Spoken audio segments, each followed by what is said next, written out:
जमुई जिले के चकाई प्रखंड क्षेत्र के हथगोड़िया में एक फुसनुमा झोपड़ी में रहने वाली एक नेत्रहीन से लाचार लड़की एवं 2 महिलाएं पिछले 4 दिनों से भूखे तड़प रही थी। किसी व्यक्ति को आभास हुआ कि अब लगता है कि इस झोपड़ी में कुछ गड़बड़ हुआ। उस व्यक्ति ने सोनो प्रखंड के समाज सेवी लाइफ केयर हॉस्पिटल एवं लाइफ केयर वृद्धा आश्रम के संचालक डॉक्टर MS परवाज को फोन लगाया एवं उक्त जगह पर जल्द आने का आग्रह किया। आप जल्द आवे, नहीं तो लाचार बेबस की जिंदगी फोकट में चली जाएगी। समय नहीं गवाते हुए अपने कर्मचारी को लेकर उक्त स्थान पर जाकर मुआयना किया एवं उन लाचार महिलाओं को अपने साथ लाइफ केयर वृद्धा आश्रम सितेश्वरी लाया एवं इलाज कर स्लाइन कर उन 2 महिलाओं को वृद्धा आश्रम में रहने को जगह दिया। उक्त महिला कई दिनों से बीमारी से जूझ रही है। बताते चले कि सभी गरीब BPL राशन कार्ड धारी को 2013 को लागू हुई अनाज वितरण गरीबों तक पहुंचे। 5 किलो अनाज गरीब जरूरतमंद कार्ड धारी तक पहुंच भी रही है, परंतु यह वीडियो देखकर आश्चर्य हुआ। क्या उस गांव में समाज नहीं है? क्या उस गांव में मुखिया नहीं है, डीलर नहीं है? क्या जिला में खाद्यान्न आपूर्ति पदाधिकारी कुछ नहीं देख पा रहे हैं? क्या स्थानीय विधायक, मंत्री, सांसद सिर्फ 5 किलो अनाज पर ही वोट मांगने आते हैं? यह घटना देखकर सभी पंचायत प्रतिनिधि, प्रखंड प्रतिनिधि, अधिकारी, अधीनस्थ अधिकारी, विधायक, सांसद सिर्फ वोट नहीं मांगे, गरीब आम जनता जरूरतमंदों तक सरकार की योजनाओं को धरातल पर उतारने का काम करे।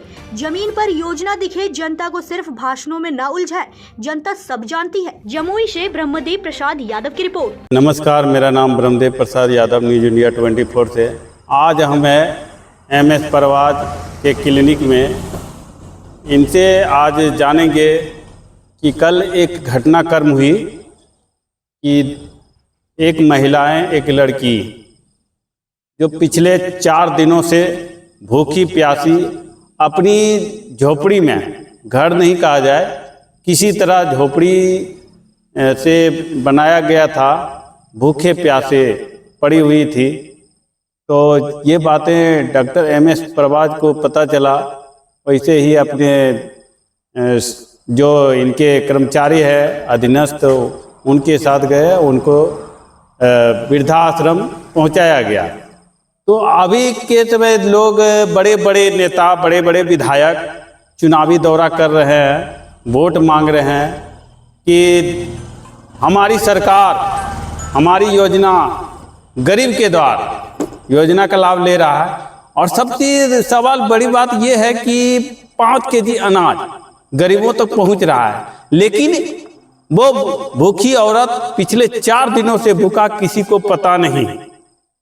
तो हम ये सवाल कहना चाहते हैं सत्ताधारियों से और उन अधीनस्थ पदाधिकारियों से कि 4 दिनों से भूखा प्यासा बेचारी, कोई देखने वाला नहीं, आज वोट मांगने के लिए गली गली कहाँ नहीं जाएगा, पहाड़ों में, कि हमें वोट दीजिए, जिताएंगे, हमें सरकार बनाएंगे, अच्छे विकास लाएंगे, विकास करेंगे।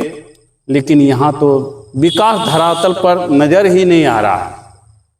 आज मिलते हैं डॉक्टर MS परवाज से, जानते कि कल क्या घटनाक्रम हुई। आपको बहुत बहुत बधाई शुक्राना हमारे चैनल में। आपको भी बहुत ज़्यादा बधाई। कल क्या घटनाक्रम हुई थी? देखिए, लगभग 5:20 में एक मेरे मोबाइल पर रिंग आया कि चकाई प्रखंड के बरगोरिया एक जगह है, जो बरगोरिया थोड़ा अंदर जंगल के पास है। पता चला कि 3 लोग वहाँ पे आज लगभग 1.5 महीने से हैं, और जिसमें एक बच्ची अंधी है पूरी, और वो जवान बच्ची है, बड़ी बच्ची है, और अंधी बच्ची है, एक बूढ़ी माँ है, और एक और उनकी बेटी है। तो जब तक समझ लीजिए कि वो एक बेटी का चलता रहा, तो वो अपनी लकड़ी उकड़ी का बेच करके वो अपना पेट पालती रही, जैसा कि लोग हिस्ट्री बताते हैं। मगर 4 दिन से जब घर से कोई आवाज़ नहीं आ रही थी, तो घर के लोगों ने ये समझा कि इसमें ये लोग डेथ कर गए या कुछ हो गए, क्योंकि झाड़ आने से, क्योंकि वहाँ पे उनका जो घर है वो एक पत्ता का घर था, तो लोगों ने ये समझा कि ये अब एक्सपायर कर गई या अब ये नहीं है। तो लोगों ने जब उन्होंने खबर दिया, तो हम यहाँ से एम्बुलेंस से जब गए, तो वहाँ देखे, जब दरवाज़ा को खोला गया तो देखा गया कि ज़मीन पर दोनों माँ और बेटी सोई हुई है, और एक जो बेटी, उनकी बड़ी बेटी था, वो माने वही दीवार, पत्ते की दीवार से ठेकी हुई है। तो मुझे भी थोड़ी देर में लगा कि ये परिस्थिति बहुत ख़राब है, मगर उनको पानी उनी देने के बाद देखा कि सब लोग ज़िंदे हैं और होश में हैं। उनके बाद समझ लिए हम लोगों ने उनको उठाया और एम्बुलेंस से लेके चले आए और वृद्धा आश्रम में आने के बाद उनको पूरा ये पता चला कि वो 4 दिन से खाए पिए नहीं हैं, परिस्थिति गंभीर है, फीवर है, मलेरिया हो गई है। और एक तो आँख से कुदरत की एक सबसे बड़ी बीमारी कि भगवान ने उसे ऐसा रखा कि दोनों आँख नहीं, और दूसरी बीमारी ये कि गरीबी तो मैंने देखा था, वो दिन याद भी है हमें कि वो ढिबरी जो था जिसमें तेल बहुत कम थी, केरासन तेल से वो चल रहा था, वो भी लैंप बहुत कम दिखलाई दे रहा था। मैंने मोबाइल के ये से उन लोगों को उठा के लेके आया हूँ। बड़ा अफसोस लगा। आज मैं खुश हूँ कि मैं वृद्धा आश्रम हमारी सक्सेस हो गई, क्योंकि वैसे लोग को आज तमाम इलाज करके नए कपड़े वगैरह दे के आज उनको पूरा स्वस्थ देखा गया। बाद में पता चला गया कि एक आदमी को उसमें जो बच्ची है, बड़ी वाली बच्ची जिनकी आंख से दिखाई नहीं देता, अंधी हैं, उनको ग्लूकोमा हुई है। मैं कोशिश करता हूं कि उनकी इलाज बड़े जगह से कराया जा सके। आपको क्या लगता है कि जो सरकार के विकास के दावे हैं, कल जो परिस्थिति देखें उसे क्या लगता है? देखिए, सरकार की दावे जहाँ तक है, मैं कोई टिप्पणी इस समय नहीं करना चाहता हूँ, क्योंकि अभी आचार संहिता का मैं सम्मान करता हूँ।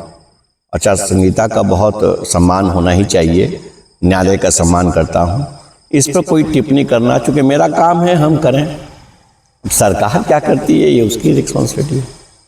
जो अभी बड़े विधायक सांसद आएंगे वोट मांगने, मैंने विकास किया, मैंने गरीबों के बीच 5 केजी अनाज दिया, गरीब भूखे नहीं मरे।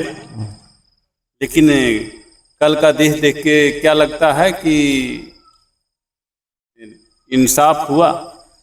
देखिए, रही बात इंसाफ के साथ, तो गरीब का कौन इंसाफ से? इंसाफ तो ईश्वर ही करने वाला है। आज भी गरीब वही है। मुझे तो अफसोस इस बात का लगता है कि वाह रे संसार, कि इसी संसार में कोई हज़ारों का दारू पी जाता है और कोई इसी संसार में भूखे मर रहा है। ये कहाँ का ये है? हम आग्रह करेंगे अपने तमाम नेताओं से, अपने अभिभावकों से, अपने गार्जियनों से कि एक बार सितेश्वरी जाएं, वहाँ देखें और कम से कम गांव में टच करें, लोगों से गांव से मिलें। गांव में मिलने के बाद ही पता चलेगा। मैं आपको ये भी बता दूं कि उस मोड़ पे लिखा हुआ है, आप जाकर देख सकते हैं, रोड नहीं तो वोट नहीं।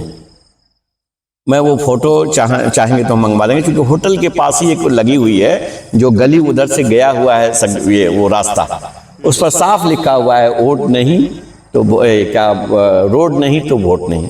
मगर मैं जब अंदर गया तो देखा काफ़ी रोड बहुत ख़राब थी, एम्बुलेंस था हमारा, बहुत दयनीय परिस्थिति में हम लोग गए, उसके पास लेके आए। तो अभी तक भी ये मूलभूत सुविधा गरीबों के पास नहीं पहुंची? नहीं, अंदर अगर जाके देखिएगा तो दिक्कत है।